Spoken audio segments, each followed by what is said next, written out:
여러분 연화서 하면은 뭐가 가장 먼저 떠오르십니까? 아마 주일학교를 나오신 분이라면 거의 대부분 물고기를 떠올리실 것 같아요. 저는 이 물고기가 어떤 물고기일지 참 궁금하더라고요. 고래일까, 상어일까, 아니면 다른 어떤 요상한 생물체일까? 여러분 안 궁금하세요? 제가 여러분들께 여러분 요나서에 나오는 물고기는 이런 물고기입니다 라고 알려주면 참 좋았을 텐데, 사실 성경에서도 어떤 물고기라고 특정하지 않습니다. 왜 그럴까요? 이유는 간단합니다. 어떤 물고기냐는 중요하지 않은 거죠.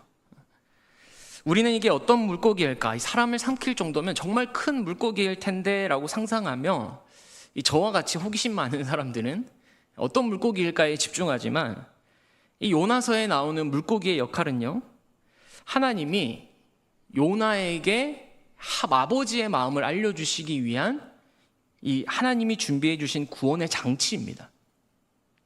그래서 요나가 물고기 뱃속에서 회개하지 않습니까? 즉 물고기는 하나님께서 요나를 돌이키고자 하는, 요나에게 하나님의 마음을 알려주시려고 요나를 위해 예비해 놓으신 구원의 도구가 물고기인 거예요. 그러니까 그게 어떤 물고기든지 사실 상관이 없는 거죠. 이 요나서를 잘 보면 이런 하나님의 예비하심, 준비하심, 섬세한 손길들이 참 놀랍습니다. 이 1장에서는 다시스로 가려는 요나를 돌이키게 하시려고 큰 풍랑을 준비하시고요. 그래서 요나가 바다에 빠지자 2장에서는 물고기를 준비해 주세요. 다 이 요나의 맞춤형 교보제, 요나의 맞춤형 눈맞춤, 이 눈높이를 맞춰서 과외를 시켜주는 겁니다. 그리고 오늘 본문에서는 박넝쿨과 벌레와 뜨거운 동풍을 준비하셔서 이 다 예비하사, 하나님이 예비하사라는 단어가 있거든요. 그 하나님의 예비하심, 자연을 통해서 이 요나를 가르치려고 하는 그 아버지의 마음, 요나에게 하나님의 마음을 가르치는 교보제다라는 거죠. 그러니 여러분, 요나서는 단순히 물고기 뱃속에서 살아난 기적의 이야기가 아닙니다. 요나서는 하나님의 크신 사랑을 잊어버리고 자기 생각에 갇혀버린 한 사람을 끝까지 포기하지 않고 설득하시는 하나님의 사랑의 이야기이자 오늘날 우리에게 거울과 같은 그런 책이에요. 여러분, 당시 이스라엘의 선지자였던 요나는요, 아수르의 수도인 니느웨에 가서 회개하라, 복음을 전해라라는 하나님의 명령을 받습니다. 근데 문제는 이 아수르가 이스라엘을 몹시 괴롭혔던 아주 적대적이고 잔인한 나라였다라는 거예요. 그래서 요나는 이 원수 같은 나라가 회개하고 용서받는 꼴을 보고 싶지가 않아서 니느웨와 정반대 방향인 다시스로 도망칩니다. 그런데 배 안에서 폭풍을 만나고요, 결국 바다에 던져지죠. 그리고 2장의 큰 물고기에 삼켜집니다. 하나님이 물고기를 예비해 두셔서 이 물고기 안에서 요나를 변화시켜 가는 거예요. 그리고 이제 드디어 요나가 말씀에 순종하여 니느웨라는 곳으로 가는데요, 우리 요나서 3장 3절 4절 말씀을 한번 같이 읽어보도록 하겠습니다. 요나가 여호와의 말씀대로 일어나서 니느웨로 가니라. 니느웨는 사흘 동안 걸을 만큼 하나님 앞에 큰 성읍이더라. 요나가 그 성읍에 들어가서 하루 동안 다니며 외쳐 이르되 40일이 지나면 니느웨가 무너지리라 하였더니, 3절에 보니까 요나가 여호와의 말씀대로 니느웨로 가긴 갔어요. 근데 사흘 동안 걸어야 될 만큼 큰 성읍을 달랑 하루만 다니면서 말씀을 전합니다. 여기서 여러 학자들이 니느웨가 실제로 이 사흘 동안 걸어야 될 만큼의 큰 성읍이었냐, 그게 아니라면 중요한 성읍이었기에 큰 성읍이라고 했다라고 하는데, 핵심은 뭐냐면요, 이 요나의 순종이 온전한 순종이 아니었다라는 겁니다. 그만큼 중요한 성읍이었으면 마음을 다해 정성껏 복음을 전해야 되는데 그냥 하루만 다니면서 대충 전했던 거예요. 또 복음의 내용도 앞뒤 다 잘라가지고 40일 지나면 니네 망할 거야, 자기가 원하는 그 멸망에 대한 메시지만 던져요. 여러분 아시다시피 복음의 핵심이 무엇입니까? 망한다가 아니라 망하기 때문에 돌아와야 된다라는 거예요. 이게 그래서 회개에 대한 선포가 있어야 됩니다.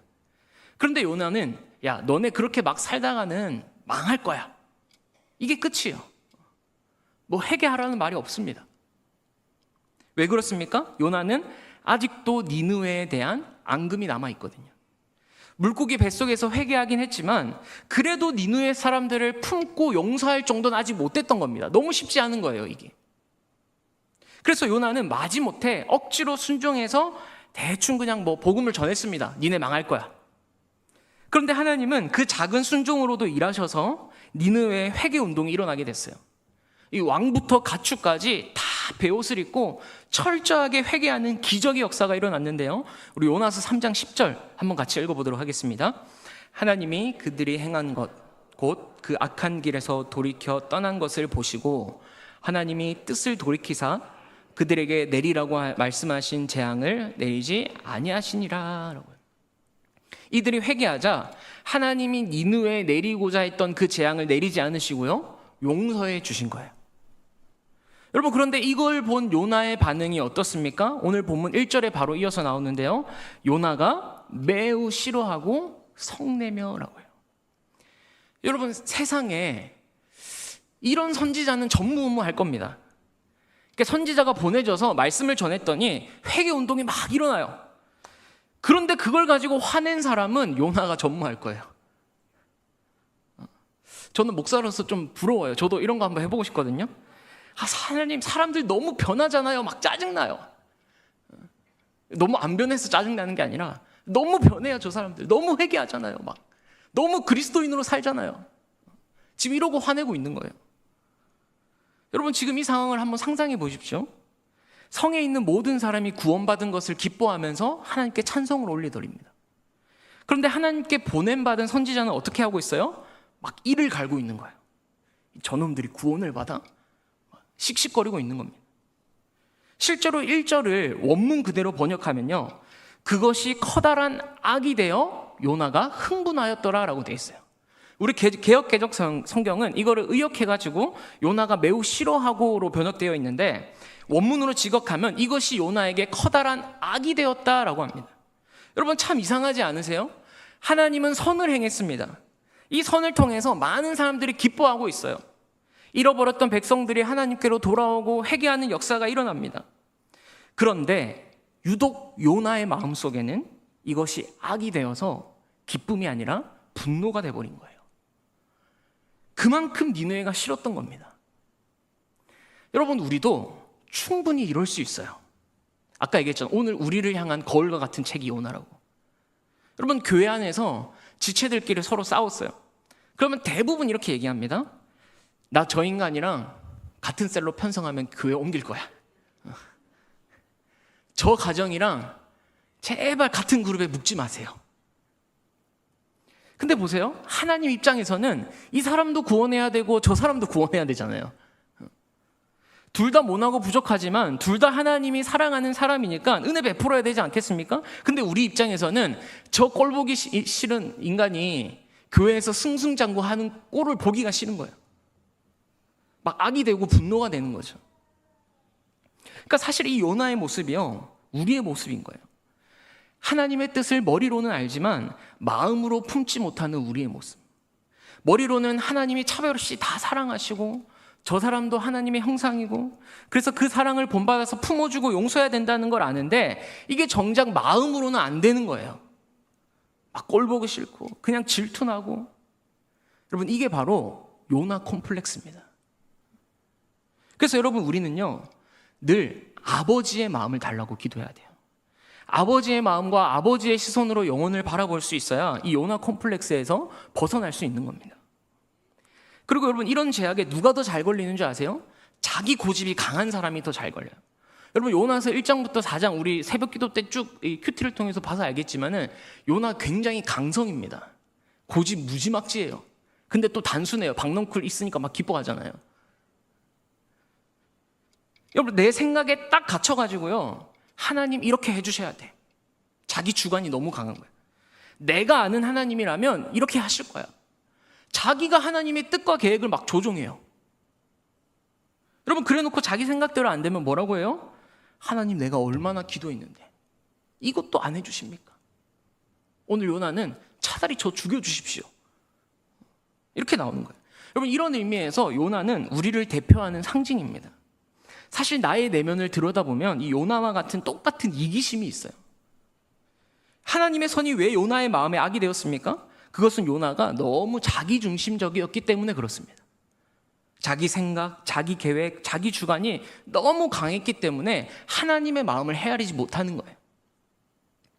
여러분, 저와 여러분은 오늘 이 말씀 앞에 나의 생각, 나의 고집이 다 깨어지기를 주님의 이름으로 축복합니다.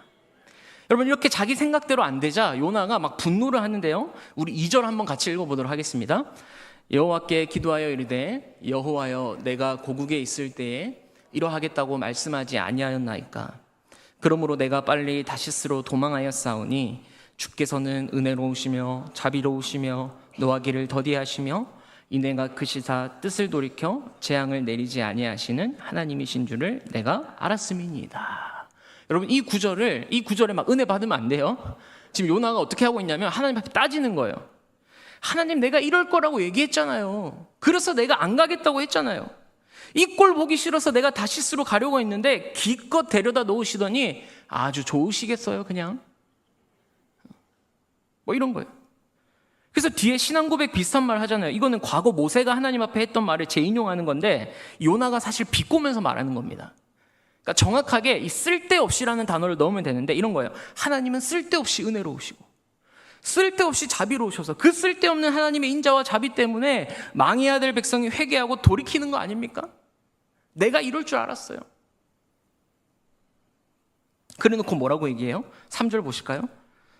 여호와여 원하건대 이제 내 생명을 거두어 가소서. 사는 것보다 죽는 것이 내게 나음이다. 하나님, 저 그냥 죽여주십시오. 안 죽여줄 줄 알고 이러는 것 같아요. 내가 이 꼴 보기 싫습니다. 그냥 죽는 게 낫습니다. 그러니까 요나의 마음속에는요, 니느웨 백성이 구원받는 것이 죽기보다 싫었던 거예요. 인간적으로는 이해가 가요. 왜냐? 이 니느웨 아수르의 수도잖아요. 이 아수르가 그 당시 패권 국가인데 얼마나 악랄했는지 지금도 고고학자들이 막 치를 떨어요. 그 뒤에 나온 패권 국가들은 아수르의 정책을 안 따라하거든요.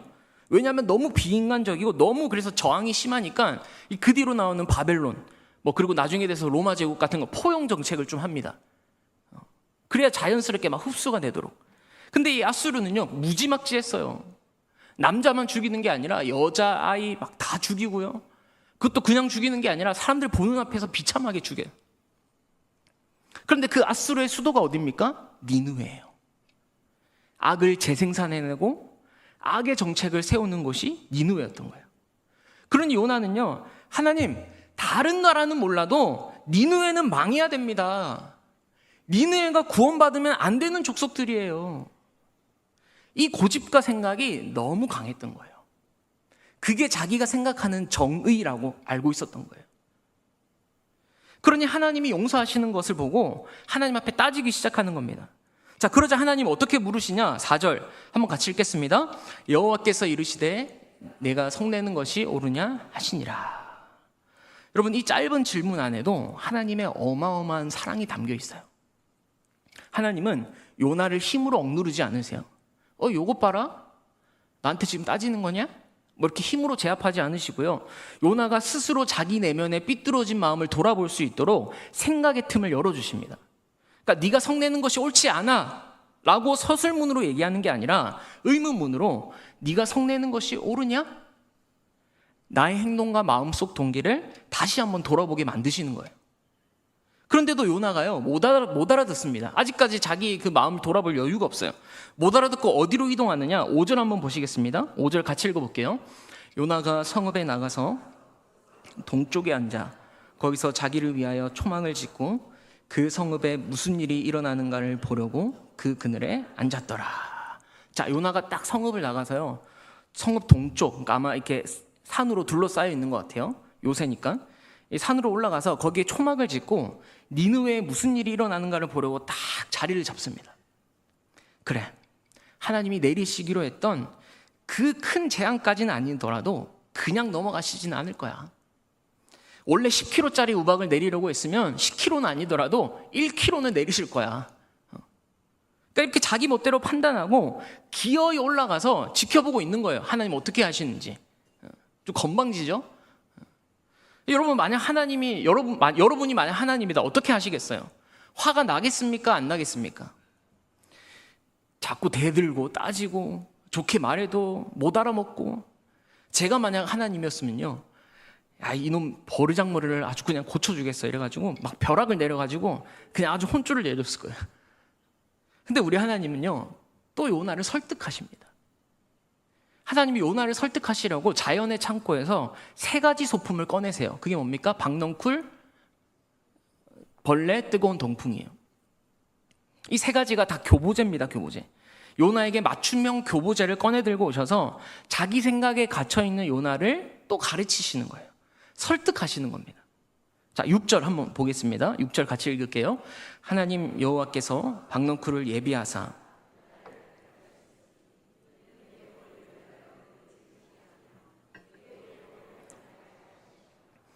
요나가 박넝쿨로 말미암아 크게 기뻐하였더니. 자, 어떻게 할까 지켜보고 있는 요나에게 하나님은 박넝쿨을 예비하셔서 요나의 머리 위에 그늘이 지게 하셨어요. 그러니까 요나의 반응이 어떻습니까? 그 박넝쿨로 말미암아 크게 기뻐했다라고요. 여러분, 팔레스타인 지방은요 해가 엄청 뜨겁습니다. 대신 습도가 없어서 그늘 안에만 들어가면 시원해요. 그러니까 햇볕에 있으면 막 쪄 죽을 것 같은데 그늘 안에만 들어가면 시원합니다. 그러니까 요나도 지금 땡볕에서 더위에서 지쳐가고 있는데 그늘이 생기니까 얼마나 좋았겠어요. 그래서 요나가 이 박넝쿨을 가지고 너무 기뻐하는 거예요. 막 정말 단순하죠. 그러자 하나님이 2번째, 3번째 교보제를 딱 꺼내십니다. 7절 보시면 하나님이 이번에는 벌레를 예비하셨어요. 그리고 이튿날 새벽에 그 박넝쿨을 갉아먹게 하십니다. 박넝쿨이 없어진 거예요. 있던 박넝쿨이 없어진 겁니다. 그리고 거기에 그치지 않고 8절에 보시면 그 뜨거운 동풍까지 예배하셨어요. 우리 8절 한번 같이 읽도록 하겠습니다. 해가 뜰 때 하나님이 뜨거운 동풍을 예비하셨고 해는 요나의 머리에 쪼임에 요나가 혼미하여 스스로 죽기를 구하여 이르되 사는 것보다 죽는 것이 내게 나으니이다 하니라. 자, 해가 뜨는데 박넝쿨은 없죠. 이제 그늘이 없어진 거예요. 근데 아주 뜨거운 바람이 몰아붙이는 거예요. 생각해 보세요. 박넝쿨은 없어서 그늘은 없지, 뜨거운 바람은 계속 불지, 막 정신이 혼미해지는 거야. 그러니까 또 자기를 죽여달래요. 막 소리쳐요. 아우성쳐요. 왜 없앴냐고 막. 여러분, 저는 이 요나를 보면서 역사상 이런 선지자가 또 있을까 싶어요. 그러자 하나님이 9절에 이렇게 말씀하십니다. 9절도 한번 같이 읽겠습니다. 하나님이 요나에게 이르시되 네가 이 박넝쿨로 말미암아 성내는 것이 어찌 옳으냐 하시니 그가 대답하되 내가 성내어 죽기까지 할지라도 옳으니이다 하니라. 여러분, 우리 하나님 얼마나 인자하세요, 그죠? 또 물어보십니다. 이 박넝쿨로 말미암아 네가 성내는 게 옳으냐? 정말 인자하고 자상하게 물어보면 하나님 죄송합니다, 제 생각이 짧았어요 라고 이 모습이 나와야 되는데 요나가 뭐라고 얘기해요? 내가 성내어 죽기까지 옳으나이다. 자기가 죽어도 옳다는 거예요. 그래서 하나님이 요나를 설득하는 과정이 꽤 깁니다.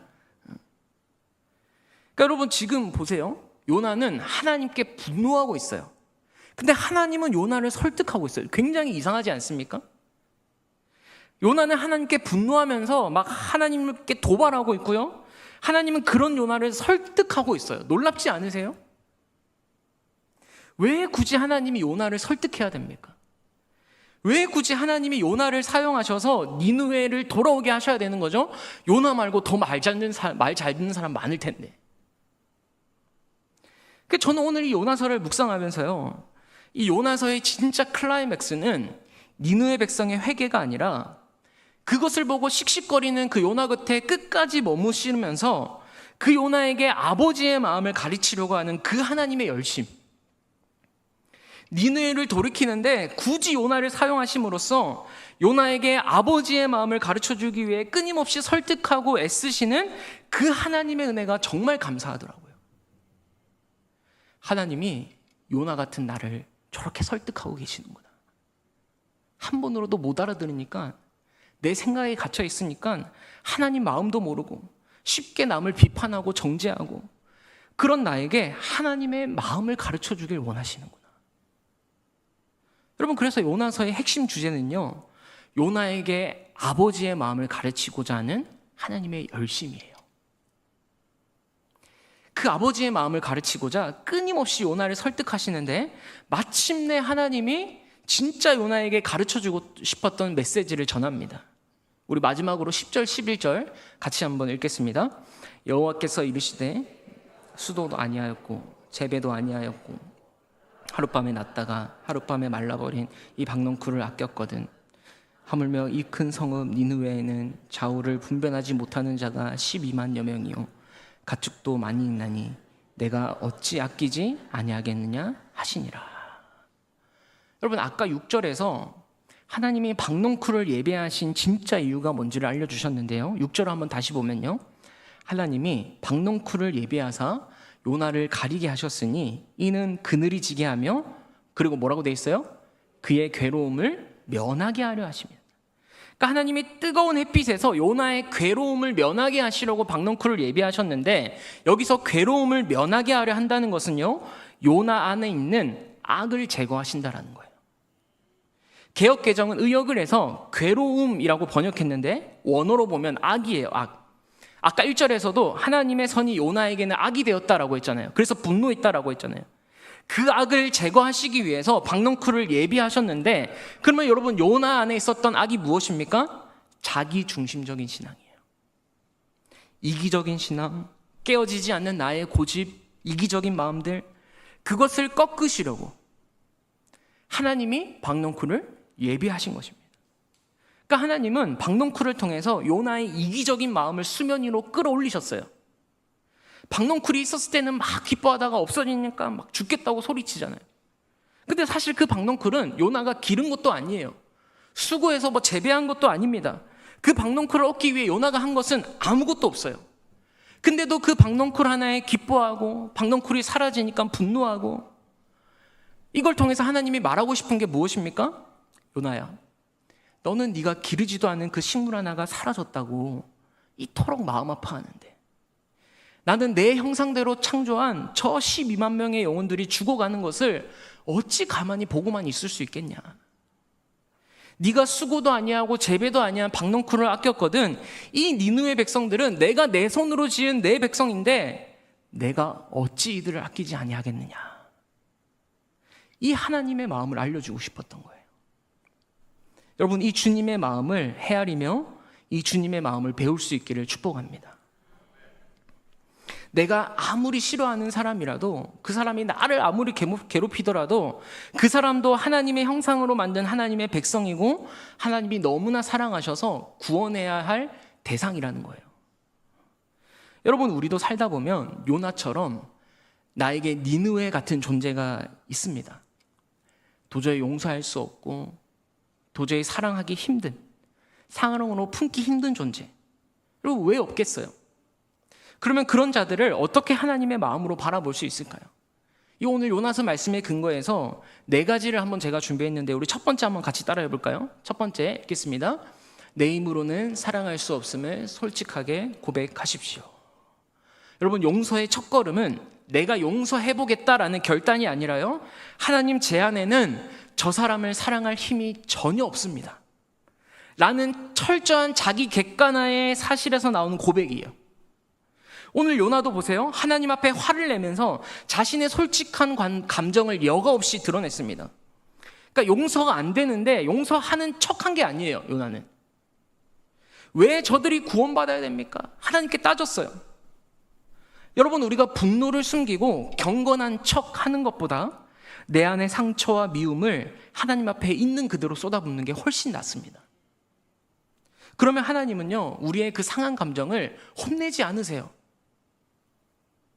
그 솔직한 고백 위에서부터 설득과 치유를 시작하는 줄 믿으시기 바랍니다.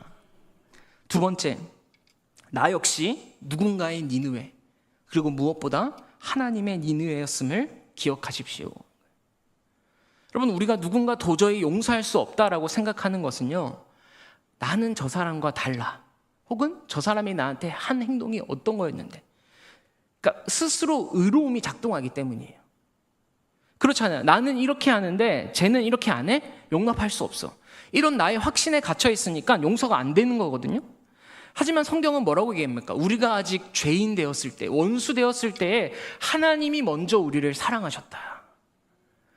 너도 그 용서할 수 없는 그런 죄인의 자리에 있었다라는 걸 기억하라는 거예요. 내 안에 있는 이기심, 완악함, 고집스러움, 나조차도 감당하기 힘든 그 니느웨의 모습을 하나님이 어떻게 참아주셨는지, 어떻게 끊임없이 설득하셨는지를 묵상해야 됩니다. 여러분, 그렇게 묵상하면서 내가 받은 은혜의 크기가 얼마나 큰지 깨달을 때 비로소 상대방을 향해 닫혀있던 긍휼의 문이 열리기 시작할 줄 믿습니다. 세 번째 한번 같이 읽어보겠습니다. 세 번째입니다. 악함 너머에 있는 그들의 영적 어두움을 바라보십시오. 이 하나님은요, 니느웨 백성들을 바라보면서 좌우를 분별하지 못하는 자가 12만여 명이라고 하셨습니다. 이 좌우를 분별하지 못한다, 정말 좌우를 모르겠습니까? 하나님이 어떠한 분인지를 모른다는 거예요. 영적 무지, 영적 어둠에 있다는 거예요. 그러니까 그들이 잔인하고 악한 건 맞지만 그 이면에 영적인 어두움을 보셨던 거예요. 여러분, 우리도 나를 괴롭히는 그 사람을 나쁜 사람이라는 틀에만 가두지 말고 불쌍한 영혼으로 바라보게 해달라고 기도하시길 소망합니다. 물론 그 나쁜 행동을 정당화하라는 건 아니에요. 다만 그것을 불쌍히 여기는 마음, 긍휼의 마음을 달라고 구해야 하는 거죠. 마지막으로 네 번째입니다. 네 번째 한번 같이 읽어보겠습니다. 감정이 아닌 의지를 하나님께 올려드리십시오. 용서와 사랑은 자연스럽게 솟아나는 감정이 아니라 하나님의 말씀에 순종하기로 결단하는 의지이자 선택입니다. 용서와 사랑이 자연스럽게 솟아나는 사람 없습니다. 그죠? 용서하기 힘든 그 사람을 당장 만나서 웃어주고 잘해주라는 게 아니에요. 여전히 마음이 아프고 분노가 일지만 하나님, 내게 상처 준 이 영혼 주님께 맡겨드립니다. 하나님께서 그를 긍휼히 여겨주시고 내 마음도 만져주세요. 제가 이 원수를 품으라는, 용서하라는 하나님 말씀에 좀 순종하고 싶은데 하나님, 제가 그렇게 순종할 수 있도록 힘을 더해주세요. 이 결단의 시작이 용서의 첫 발걸음이라는 거예요. 여러분, 이 기도를 반복할 때에 하나님께서 서서히 우리의 굳은 마음을 부드럽게 기경해 주실 줄 믿습니다. 여러분, 오늘 이 요나서를 잘 보면요, 사실 요나의 말이 맞습니다. 어떻게 니느웨 같은 것들을 그냥 두신단 말입니까? 심판하셨어야죠. 아니, 은혜를 베푸셔도 거기까지 그렇게 베푸시면 안 되죠. 여러분, 그 당시 아수르가 얼마나 악한지를 알면은 여러분, 이 요나의 마음이 좀 공감이 될 거예요. 정말 이들은 이렇게 하면 안 되는 족속이거든요. 그런데 요나가 모르는 게 있었어요. 바로 요나는 아버지의 마음, 하나님의 마음을 몰랐습니다. 아니, 그 자기 생각과 자기 고집에 갇혀서 하나님의 마음을 알려고 하지도 않았고요, 머리로는 알았어도 마음으로는 품지 못했어요. 여러분, 아버지의 마음을 헤아리지 못하는 자녀, 뭐라고 하죠? 철부지라고 합니다. 철부지. 저도 애들을 키우면서 그런 경험을 굉장히 많이 하는 것 같아요. 요즘엔 저희 둘째가 막 위험하게 막 식탁 위에 서가지고 식탁 위로 올라가려고 해요. 이 애기 식탁 의자가 높거든요, 이 식탁에 맞춰서. 근데 거기에 서가지고 막 발을 올리려고 해요. 그러니까 제가 그래서 막 루아야 내려와, 안 돼, 위험해. 아무리 말해도 말을 안 들어요. 귀가 없는 것 같아요. 그리고 제가 얘를 괴롭히려고 내려오라고 하는 게 아니잖아요. 얘를 사랑하니까 지켜주려고, 안전하게 해주려고. 그래서 내려오라고 하는데 이 아이는요, 자기가 원하는 것에 사로잡혀 있기 때문에, 그러니까 밥을 일부러 좀 멀리 놔두거든요. 막 손을 대고 막 이렇게 하니까. 그러니까 그거 잡으려고 막 가는 거예요. 자기 원하는 목표물이 있는 거야. 거기에 사로잡혀 있으니까 아빠의 말이 귀에도 안 들리고요, 아빠의 마음이 보이지가 않는 거예요. 아빠의 마음까지 와닿질 못하는 거예요. 얘를 안전하게 해주고 싶은. 여러분, 요나와 비슷한 사람이 신약에도 나오는데 누가복음 15장에 보면 탕자의 비유가 나오죠. 근데 이 탕자의 비유에서 많은 사람들이 둘째 아들이 주인공으로 보는데 사실 첫째 아들이 주인공이에요. 이 둘째 아들이 아버지한테 가서 이렇게 말하죠.